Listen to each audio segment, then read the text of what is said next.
Good morning. कसे आहात? मजेत मजेत राहा, आनंदात राहा.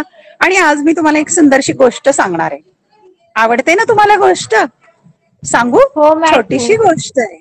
हा, रिलेटिव्ह पहा ऐकली मी गोष्ट. गोष्ट. हा, गोष्टीचं नाव आहे री रूट. रूट म्हणजे रस्ता. री रूट. मुलांना तुम्हाला माहिती आहे की आजच्या काळामध्ये गुगल मॅपच्या सहाय्याने सर्व रस्ते किंवा ठिकाणं दर्शवलेली असतात. माहिती आहे ना तुम्हाला? गुगल मॅपवर जर कुठं जायचं असेल आणि रस्ता परिचित नाहीये, मग त्या संबंधित ठिकाणाचं नाव टाकलं की गुगल तो रस्ता दाखवतो. वाहनामध्ये तशी सोय असते, मोबाईलमध्ये तशी सोय आहे. हे माहित आहे तुम्हाला. मुलांना तुम्हाला असं वाटेल मग ह्याचं आपल्या जीवनाशी काय संबंध आहे? आहे मुलांनो. जसं आपण गुगल आपल्याला रस्ता दाखवतो आणि जर चुकला गुगलला ते कळलं नाही तर तो पुन्हा दुसरा रस्ता दाखवतो जवळचा. गर्दी असेल तर ती टाळून दुसरीकडून कसं जायचं असं आपण रस्ता दाखवतो. मुलांनी याला री रूट म्हणतात. गुगल कधी रागावतो का? रस्ता चुकलाय, ठिकाण वेगळंच दाखवलंय आणि मग आता नवीन ठिकाण मी कसं दाखवू असं न म्हणता नवीन नवीन रस्ते तो दाखवत राहतो. मग मुलांना हे पण आपल्या जीवनामध्ये उपयोगी आहे. आपण देखील रिरूट करायचंय. चूक आपली हो किंवा आपल्या संबंधिताची हो, न रागावता न चुकता पुन्हा नवीन रस्ता शोधायचा आणि चांगले संबंध निर्माण करायचे आहेत. ही झाली आपली छोटीशी गोष्ट, री रूट. कालच मी व्हॉट्सअपला वाचलेली होती, ती तुम्हाला सांगितली. चला आता आपण अभ्यासाला सुरुवात करूया. आवडली का गोष्ट? हो मॅडम. गोष्ट आवडली का? छान. गोष्ट जर आवडली असेल तर युट्यूबवर व्हिडिओ पाहून तिथे कमेंट करा की गोष्ट आम्हाला आवडलेली आहे. म्हणजे मी तुम्हाला अशी गोष्ट तुम्हाला रोज रोज सांगण्याचा प्रयत्न करणार आहे की जीवनाला आपल्याला प्रेरणादायी अशी असते, प्रोत्साहित करते, प्रेरणा मिळते. चला अभ्यास करूया. मुलांना सुस्वागतम. हे रेकॉर्ड लेक्चर करत आहे, त्यामुळे जेव्हा वेळ मिळेल तेव्हा तुम्ही युट्यूबला जाऊन पहा. तुमच्या मित्रमैत्रिणींना या व्हिडिओच्या लिंक देखील पाठवा. चला आपण अभ्यासाला घेतलेला आहे विषय मराठी युवक भारती इयत्ता 12वी. कालच्या लेक्चरला काय अभ्यासले ते पण एकदा आठवून पहा. आपण मराठी व्याकरण यामधील समास हा घटक अभ्यासत आहोत. त्यामध्ये आपण तिसरा समासाचा प्रकार आज अभ्यासाला घेतलेला आहे, द्वंद्व समास.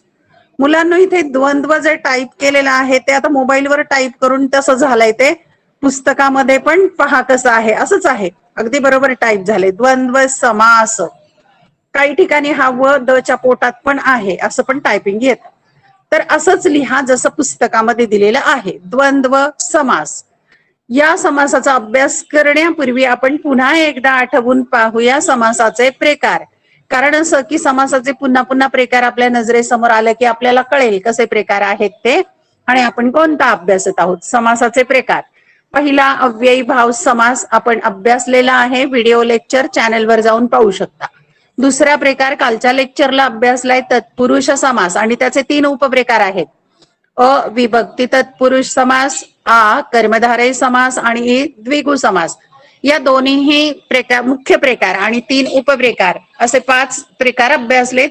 यावर मी खूप प्रकारचे शब्द घेतलेले आहेत सोडवून तुमच्याकडून, त्यामुळे तेवढे शब्द केले तर परीक्षेला त्यातलंच कुठला तरी शब्द येणार आहे, हे लक्षात ठेवा.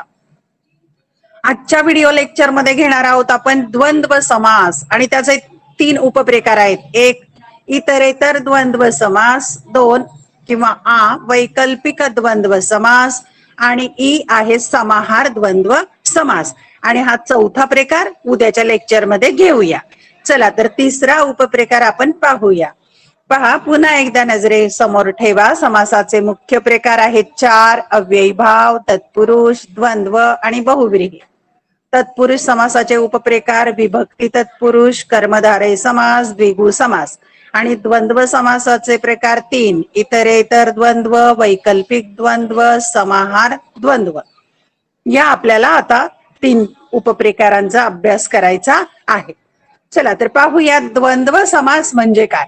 आता खालील उदाहरणातील सामासिक शब्द ओळखून अधोरेखित करा. 3 उदाहरणं दिलेत आणि त्यामधील सामासिक शब्द ओळखायचा आहे, अधोरेखित करायचंय. तो मी करून ठेवलाय. पहिलं वाक्य, पती पत्नी ही संसार रथाची 2 महत्वाची चाके आहेत. यातला सामासिक शब्द कोणता आहे? जोड शब्द हा पती पत्नी. 2 योग्य पुरावा उपलब्ध झाला की खरे खोटे कळतेच. सामासिक शब्द आहे खरे खोटे. 3. स्नेह मेळाव्यात मित्रमैत्रिणींच्या गप्पा गोष्टी रंगात आल्या. अधोरेखित शब्द केलेला आहे सामासिक शब्द आपण गप्पा गोष्टी. आता या 3 शब्दांच्या वरून आपल्याला द्वंद्व समास म्हणजे काय ते समजून घ्यायचंय. त्यावरून आपण कृती पूर्ण करूया. तक्ता तो पण मी करून ठेवलाय. अनुक्रम नंबर, सामासिक शब्द आणि विग्रह. पहिला शब्द, आता इथे रिकामी चौकट दिली होती आणि ते लिहिलं होतं विग्रह दिलेला होता पती पत्नी, पण त्याचा शब्द काय होतो सामासिक शब्द पती पत्नी. पण आता पती पत्नी लिहिताना वेलांटी बदलते. इथे विग्रहामध्ये त ची वेलांटी दुसरी आहे आणि सामासिक शब्दामध्ये ती पहिली झालीये पती पत्नी. दुसरा शब्द पाहूया आपण, खरे खोटे. मग खरे खोटे, खरे किंवा खोटे. इथं आणि म्हटलंय, इथं किंवा म्हटलंय. आणि तिसरा शब्द आहे गप्पा गोष्टी. त्याचा विग्रह गप्पा गोष्टी वगैरे वगैरे. आता गप्पा आणि गोष्टी किंवा गप्पा किंवा गोष्टी असं न म्हणता वगैरे म्हटलेलं आहे.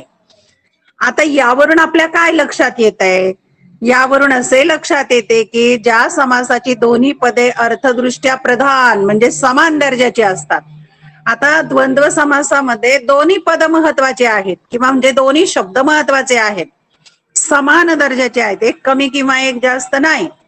त्याला द्वंद्व समास असे म्हणतात. दोन्हीही पद अर्थाच्या दृष्टीने महत्वाची. मग पती पत्नी, खरे खोटे, गप्पा गोष्टी, दोन्ही पण शब्द महत्वाचे आहेत.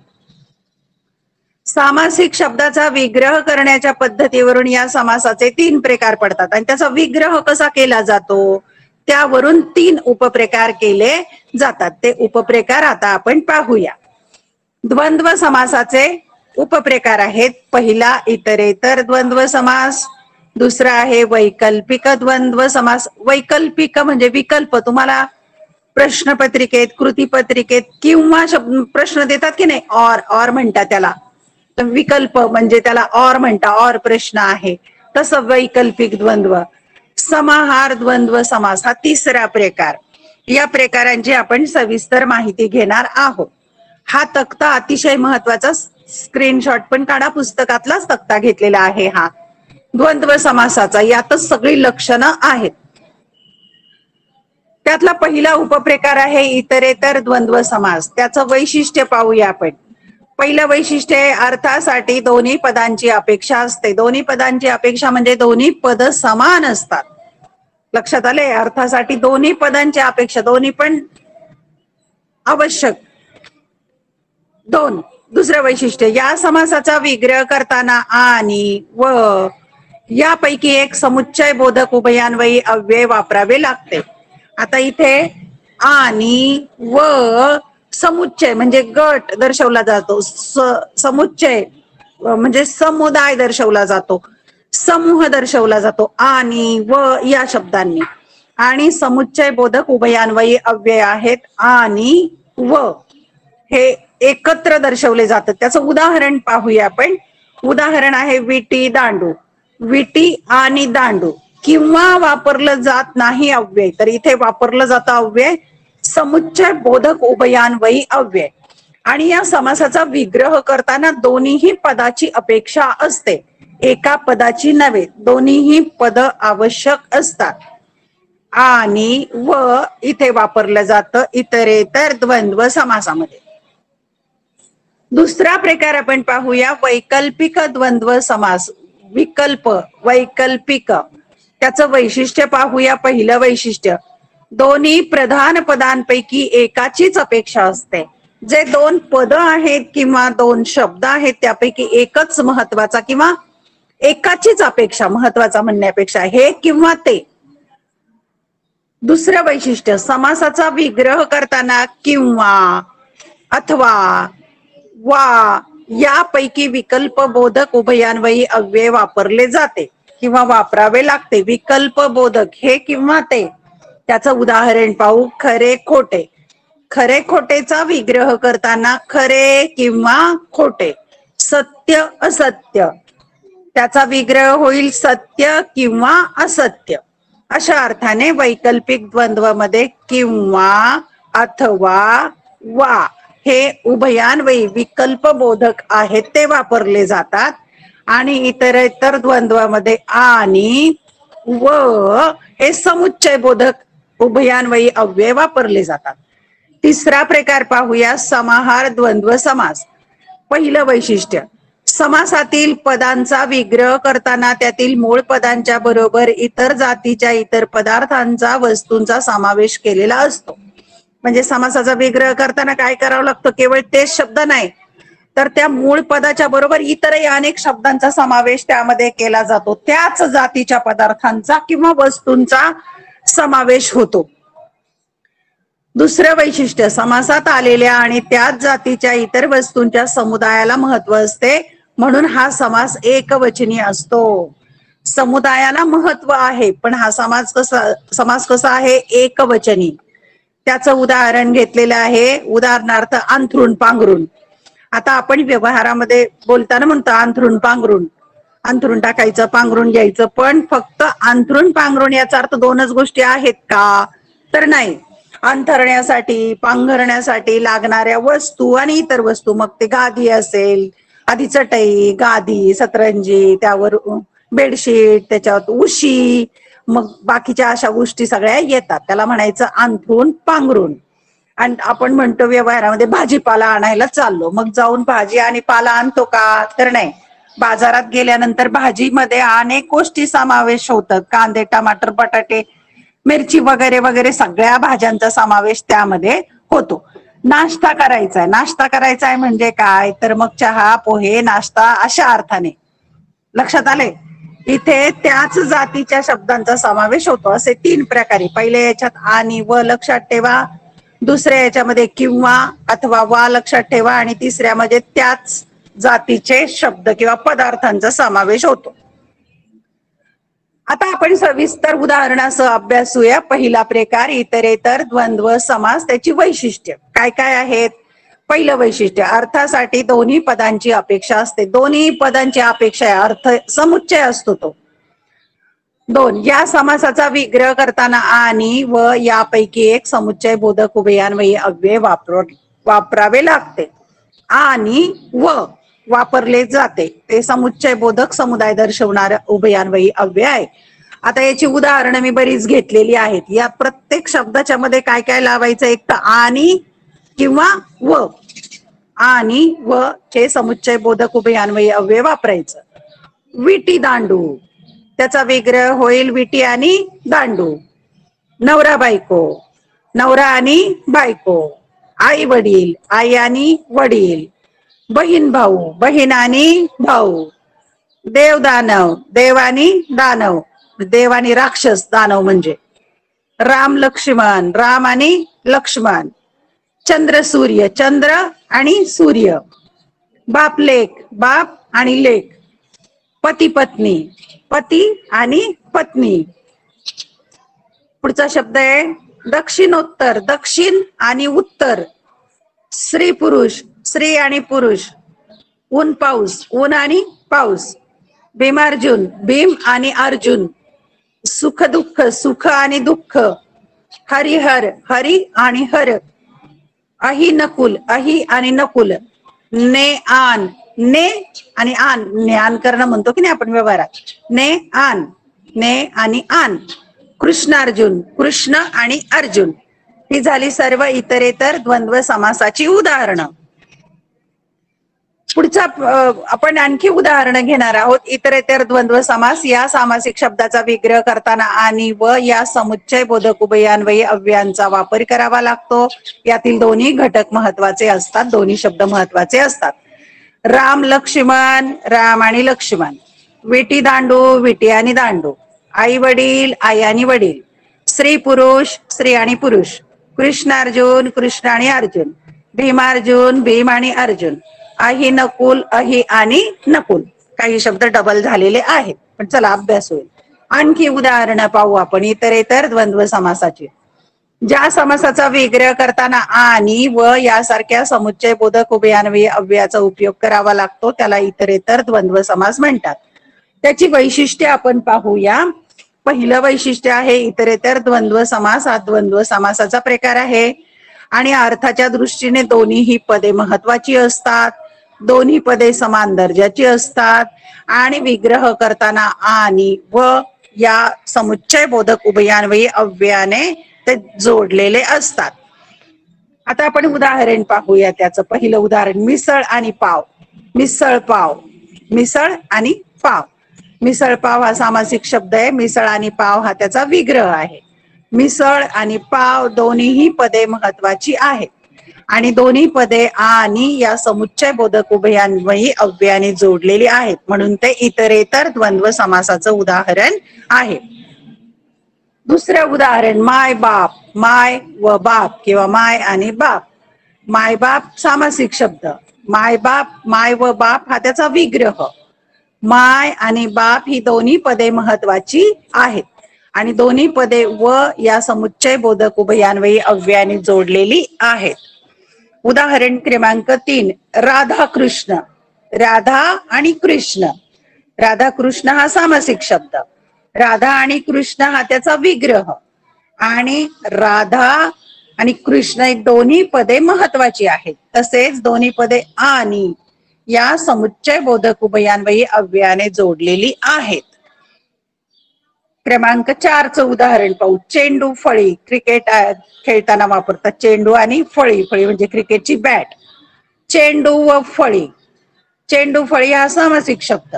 चेंडू व फळी हा त्याचा विग्रह आणि अर्थाच्या दृष्टीने चेंडू आणि फळी दोन्ही पदे महत्वाची आहेत आणि व या समुच्चय बोधक उभयान्वयी अव्ययाने जोडलेली आहेत. आणखी उदाहरणं पाहूया इतरेतर द्वंद्व समासाची. सामासिक शब्द आणि विग्रह. आई बाप, आई व बाप. बहीण भाऊ, बहीण व भाऊ. माय लेकी, माय आणि लेकी. विटी दांडू, विटी आणि दांडू. हा झाला इतरेतर द्वंद्व समास. पुढचा उपप्रकार आहे वैकल्पिक द्वंद्व समास, की विकल्प दाखवला जातो. त्याची वैशिष्ट्ये आपण पाहूया. एकदा विचारात घेतलेली आहेत, पुन्हा एकदा विचारात घेऊया. वैशिष्ट्ये. पहिलं वैशिष्ट्य आहे की दोन्ही प्रधान पदांपैकी एकाचीच अपेक्षा असते. दोन्ही प्रधान पदापैकी दोन शब्द आहेत ना मुख्य, दोन्ही पद महत्वाचे आहेत, पण त्यापैकी एकाचीच अपेक्षा असते, दुसऱ्याला सोडून द्यायचं, अशा अर्थाने एकच.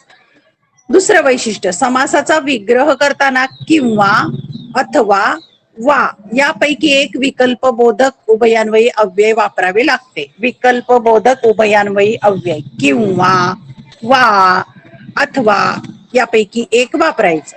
त्याचं उदाहरण खरे खोटे म्हणजे खरे किंवा खोटे. भेदाभेद, भेद किंवा अभेद. दोन तीन, दोन किंवा तीन. रंक राव, रंक किंवा राव. बरे वाईट, बरे आणि वाईट. एक दोन, एक किंवा दोन. धर्माधर्म, धर्म किंवा अधर्म. चार पाच, चार किंवा पाच. छोटे मोठे, छोटे किंवा मोठे. सत्यासत्य, सत्य किंवा असत्य. पास नापास, पास किंवा नापास. देव दानव, देव किंवा दानव. न्यायान्याय, न्याय किंवा अन्याय. मागे पुढे, मागे किंवा पुढे. सुख दुःख, सुख किंवा दुःख. पाप पुण्य, पाप किंवा पुण्य. आता तुम्हाला या शब्दांच्या वरून एक लक्षात आलं असेल, बहुधा विरुद्ध अर्थाचे शब्द आहेत इथे एकमेकांच्या, म्हणून त्याला किंवा अथवा वा असा विकल्प दिला जातो. खरे किंवा खोटे. खरे खोटे एकमेकांचे विरुद्ध शब्द, म्हणजे विरुद्ध अर्थाचे पण शब्द यामध्ये येतात. वैकल्पिक द्वंद्व समासाची ही उदाहरणं आहेत. आणखी उदाहरणं पाहूया आपण. वैकल्पिक द्वंद्व समासामध्ये शब्दाचा विग्रह करताना अथवा किंवा वा या विकल्पदर्शक उभयान्वयी अव्ययांचा वापर केला जातो आणि शक्यतो विरुद्धार्थी शब्द असतात, हे पण लक्षात ठेवा. विरुद्धार्थाचे शब्द. मग त्यातला पहिला शब्द आहे न्यायान्याय, न्याय किंवा अन्याय. 15-16, 15 किंवा 16. मागे पुढे, मागे किंवा पुढे. बरे वाईट, बरे अथवा वाईट. खरे खोटे, खरे किंवा खोटे. सत्यासत्य, सत्य किंवा असत्य. अशा प्रकारे विरुद्ध असतात. आणखी उदाहरणं पाहूया आपण याची, की ज्या समासाचा, ज्या द्वंद्व समासाचा विग्रह करताना किंवा अथवा वा यापैकी वैकल्पिक उभयान्वयी अव्यय वापरलं जातं, त्याला वैकल्पिक द्वंद्व समास म्हणतात. त्याची वैशिष्ट्य: वैकल्पिक द्वंद्व समास हा द्वंद्व समासाचा एक प्रकार आणि अर्थाच्या दृष्टीने दोन्ही पदे महत्वाची, दोन्ही पदे समान दर्जाची आणि या समासातील शब्दाचा विग्रह केला जातो तेव्हा ती पदे एकमेकांना अथवा किंवा वा यापैकी एखाद्या वैकल्पिक उभयान्वयी अव्ययाने जोडलेली असतात, हे आपल्या लक्षात येते. यावरची काही उदाहरणं: 4-5, 4 किंवा 5. 4-5 हा सामासिक शब्द, 4 किंवा 5 हा त्याचा विग्रह. 4 आणि 5 ही दोन्ही पदे महत्वाची आहेत, तसेच ही पद किंवा या वैकल्पिक उभयान्वयी अव्ययाने जोडलेली आहेत. दुसरे उदाहरण: पास नापास, पास अथवा नापास किंवा पास किंवा नापास. पास नापास हा सामासिक शब्द, पास अथवा नापास हा त्याचा विग्रह आहे. पास आणि नापास दोन्ही पदे महत्वाची असतात आणि अथवा या वैकल्पिक उभयान्वयी अव्ययाने ती जोडली जातात. पुढचं उदाहरण: मागे पुढे, मागे किंवा पुढे किंवा मागे वा पुढे. मागे पुढे सामासिक शब्द, मागे वा पुढे हा त्याचा विग्रह. मागे पुढे हे दोन्ही पदे महत्वाची असतात आणि वा किंवा विकल्प बोधक उभयान्वयी अव्ययाने ती जोडली जातात. आणखी उदाहरण घेऊ: सत्यासत्य, सत्य किंवा असत्य. सत्यासत्य सामासिक शब्द, सत्य किंवा असत्य हा त्याचा विग्रह. सत्य आणि असत्य दोन्ही पदे महत्वाची असतात आणि किंवा या वैकल्पिक उभयान्वयी अव्ययाने ती जोडली जातात. आणखी उदाहरणे आपण पाहूया. वैकल्पिक द्वंद्व समासाची उदाहरणे: सामासिक शब्द आणि त्याचा विग्रह. धर्माधर्म, धर्म अथवा अधर्म. खरे खोटे, खरे किंवा खोटे. भले बुरे, भले किंवा बुरे. 5-50, 5 वा 50. 2-4, 2 किंवा 4. न्यायान्याय, न्याय अथवा अन्याय असे विरुद्ध अर्थाचे शब्द यामध्ये येतात. तिसरा उपप्रकार आहे समाहार द्वंद्व समास. त्याची वैशिष्ट्ये आपण पाहूया. पहिलं वैशिष्ट्य: समासातील पदांचा विग्रह करताना त्यातील मूळ पदांच्या बरोबर त्याच जातीच्या इतर पदार्थांचा, वस्तूंचा समावेश केलेला असतो. म्हणजेच त्यामुळे विग्रह करताना वगैरे, इतर या शब्दांचा वापर केला जातो. इथे कोणते शब्द वापरावे लागणार आहेत? वगैरे, इतर. दुसरं वैशिष्ट्य: समासात आलेल्या आणि त्याच जातीच्या इतर वस्तूंच्या समुदायाला महत्व असते, म्हणून हा समास एकवचनी असतो. समुदाय असतो, इथे समुच्चय असतो. तो संबंधित पदार्थ किंवा वस्तू आणि त्याच जातीचे इतर पदार्थ किंवा वस्तू. उदाहरणार्थ: अंथरूण पांघरूण, अंथरण्यासाठी व पांघरण्यासाठी लागणाऱ्या वस्तू व इतर वस्तू. तसंच मीठ भाकर, मीठ भाकर वगैरे. आता मीठ भाकर म्हणजेच खातो, त्याच्याबरोबर चटणी, लोणचं, पापड आणि भाज्या पण असतात.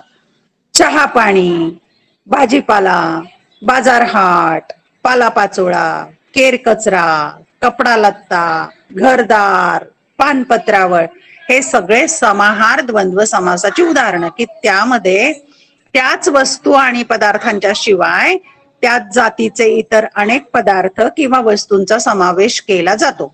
म्हणून इथे वगैरे किंवा इतर हे शब्द वापरले जातात. उदाहरणं पाहूया आपण.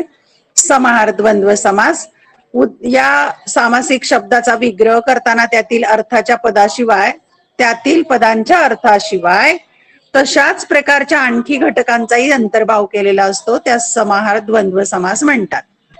आता पहिला शब्द वेनिफनी. वेनिफनी करणे याचा अर्थ काय? वेनिफनी व इतर साज शृंगार म्हणजे नटणं थटणं करणं असा त्याचा अर्थ आहे वेनिफनी. 2. शेतीवाडी. शेतीवाडी याचा अर्थ त्याच्यामध्ये अनेक वस्तूंचा समावेश. शेतीवाडी, शेती, वाडी व इतर तत्सम जायजात संपत्ती शेतीवाडी म्हणजे. 3. भाजीपाला. भाजी पाला व तत्सम वस्तू म्हणजे त्यासारख्या बाजारातल्या भाजीपाला आणलेल्या वस्तू. 4. केर कचरा. केर कचरा व इतर टाकाऊ पदार्थ. टाकाऊ जे पदार्थ आहे त्याला केर कचरा म्हटला जातो. हे झालं समाहार द्वंद्व समासाची उदाहरणं. आणखी काही उदाहरणं पाहूया आपण. आता पुन्हा एकदा लक्षण विचारात घेऊ. ज्या समासाचा विग्रह करताना त्यातील पदांच्या अर्थाशिवाय त्याच जातीच्या इतर पदार्थांचाही समावेश होतो, त्याला समाहार द्वंद्व समास म्हणतात. आणि त्याचं वैशिष्ट्य, समाहार द्वंद्व समास हा द्वंद्व समासाचा प्रकार आहे. अर्थाच्या दृष्टीने समासातील दोन्ही पदे महत्वाची असतात, दोन्ही पदे समान दर्जाची असतात आणि सामासिक शब्दांचा विग्रह केला असता त्यातील पदांच्या अर्थाशिवाय त्याच जातीच्या इतर पदार्थांचाही समावेश होतो. उदाहरणार्थ भाजीपाला, त्याचा विग्रह कसा होईल? भाजी, पाला, कढीपत्ता, मिरची, कोथिंबीर, आले यासारख्या इतर वस्तू. भाजीपाला हा सामासिक शब्द, तर भाजी, पाला, कढीपत्ता, मिरची, कोथिंबीर, आले यासारख्या इतर वस्तू हा त्याचा विग्रह आहे. म्हणजे केवळ भाजीचा समावेश न करता त्याच जातीच्या इतर पदार्थांचाही समावेश किंवा समाहार केलेला आहे. समाहार म्हणजे समावेश, म्हणून हे समाहार द्वंद्व समासाचं उदाहरण आहे. पुढचं उदाहरण पाहू. वेणी फणी. वेणी, फणी व इतर साज शृंगार. वेणी फणी हा सामासिक शब्द, वेणी, फणी व इतर साज शृंगार हा त्याचा विग्रह. विग्रह करताना वेणी, फणी व इतर साज शृंगार यांचाही समावेश किंवा समाहार केलेला असतो. तो झालं समाहार द्वंद्व समासाचं उदाहरण. आणखी एक उदाहरण घेऊया. भांडी कुंडी. भांडी कुंडी याचा विग्रह होईल भांडी, कुंडी तसेच स्वयंपाकासाठी लागणाऱ्या इतर वस्तू, कढई, सुरे, चमचे, पातेले इत्यादी, याला भांडी कुंडी म्हटलंय. भांडी कुंडी हा एक सामासिक शब्द, तर भांडी, कुंडी तसेच स्वयंपाकासाठी लागणाऱ्या वस्तू, कढई, सुरे, चमचे, पातेले वगैरे हा त्याचा विग्रह होतोय. म्हणजेच विग्रह करताना केवळ भांड्यांचा समावेश न करता स्वयंपाकासाठी लागणाऱ्या इतर वस्तूंचाही समावेश किंवा समाहार केलेला आहे. पुढचं उदाहरण चहा पाणी.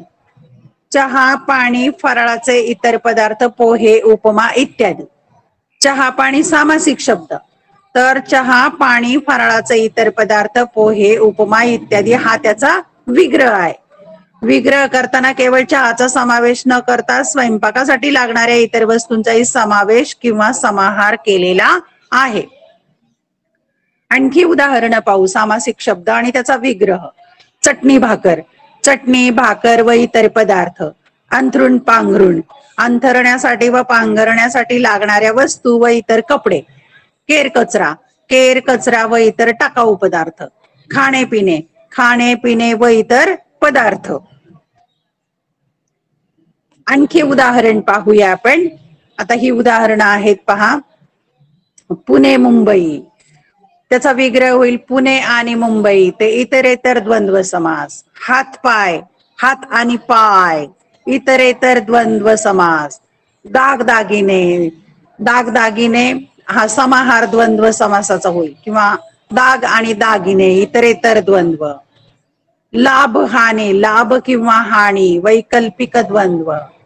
भाजीपाला. भाजीपाला वगैरे समाहार द्वंद्व समास. कृष्णार्जुन. कृष्ण आणि अर्जुन इतरेतर द्वंद्व. बरे वाईट. बरे किंवा वाईट वैकल्पिक द्वंद्व. धर्माधर्म. धर्म किंवा अधर्म वैकल्पिक द्वंद्व. न्यायान्याय. न्याय किंवा अन्याय वैकल्पिक द्वंद्व.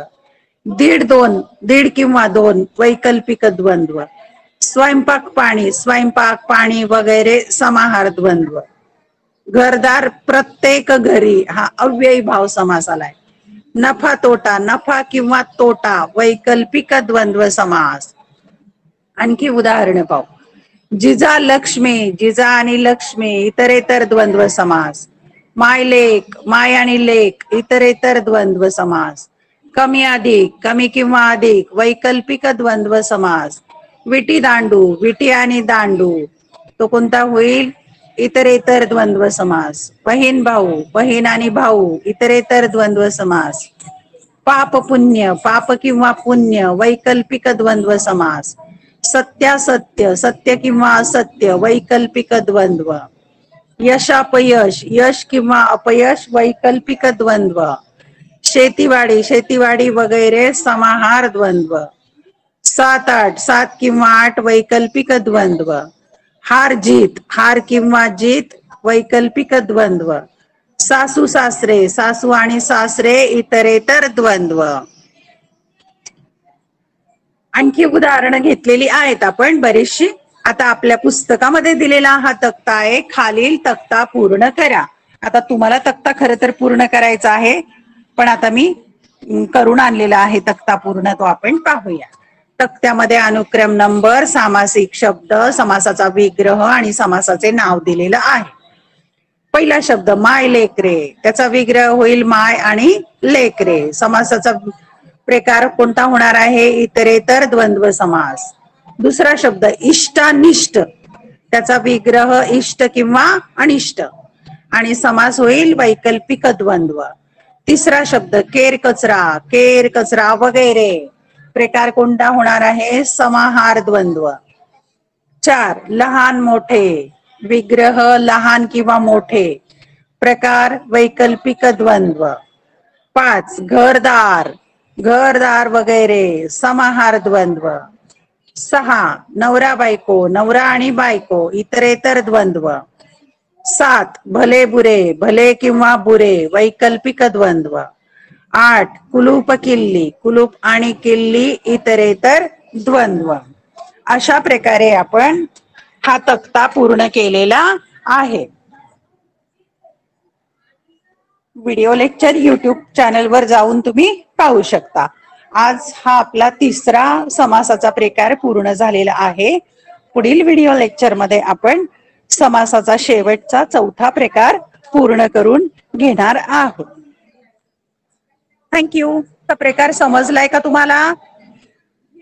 हो मॅडम. समास हा सोपा आहे. आणि एक लक्षात घ्या की साधारणपणे एका पानावर चारही समासाचे प्रकार उपप्रकार लिहा आणि त्याची लक्षणे शॉर्ट मध्ये लिहा, तो ओळखायचा कसा. आणि आपण इतके शब्द घेतलेले आहेत सराव म्हणून की या शब्दातीलच कुठला तरी शब्द तुम्हाला येणार आहे आणि केवळ 2 गुण निर्धारित केलेले आहेत. पण आपल्याला अभ्यास परिपूर्ण आला पाहिजे, त्यामुळे मी खूप सविस्तर पद्धतीने समासाचा प्रकार घेतलेला आहे की कॉलेजच्या मोठ्या कॉलेजच्या विद्यार्थ्यांना, MA च्या विद्यार्थ्यांना एवढं नॉलेज असलं पाहिजे तेवढं मी तुम्हाला या व्हिडिओ लेक्चरच्या माध्यमातून दिलेलं आहे. त्यामुळे 2 गुण जरी असले, गुण किती आहेत हे थोडंसं दुर्लक्ष करून समासाचा सविस्तर अभ्यास करा. जेव्हा तुम्ही स्पर्धा परीक्षा वगैरे द्यायला जाल त्यावेळेला तुम्हाला या व्हिडिओची आठवण येईल, या लेक्चरची आठवण येईल, कारण तिथे इतकं सविस्तर अभ्यास केला जातो. आले का लक्षामध्ये? बोला, आणखी काही शंका आहेत का? काही शंका असतील तर विचारा. आता विचारता नाही आल्या तर युट्यूब वर कमेंट मध्येही विचारू शकता. बोला, काही शंका आहेत का? हॅलो, बोला कोणीतरी. नाही. काहीच नाही शंका, समजलं सगळं? काही विचारायचंय का? 2 मिनिटं आहेत. रुथ,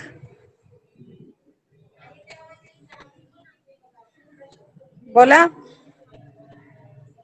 मॅडम, हा बोला. तुम्ही काल ते कर्मधारय समास शिकवला ना, हा, त्याच्यातलं मला हे सांगा ना, मुख चंद्रमा याचं विग्रह. मुख चंद्रमा, मुख हे चंद्रासारखे मुख असं लिहायचं विग्रह करताना. कर्मधारय समास, मुख चंद्रमा, चंद्रासारखे मुख असा विग्रह करायचा. सोपा प्रकार आहे. शब्द नाही घेतला मी तो मुख चंद्रमा. नाही. चंद्रमा, चंद्रासारखे मुख असा आहे कर्मधारय समास. आणखी काही नाही, एवढं विचारायचं. काहीच नाही शंका तुम्हाला? बरं, ठीक आहे. नाही. आपण आता निरोप घेऊया. Okay, bye bye. उद्या भेटूया पुढच्या लेक्चर मध्ये. Bye. Have a nice day. Good day. Thank you. तुम्हाला पण मॅडम.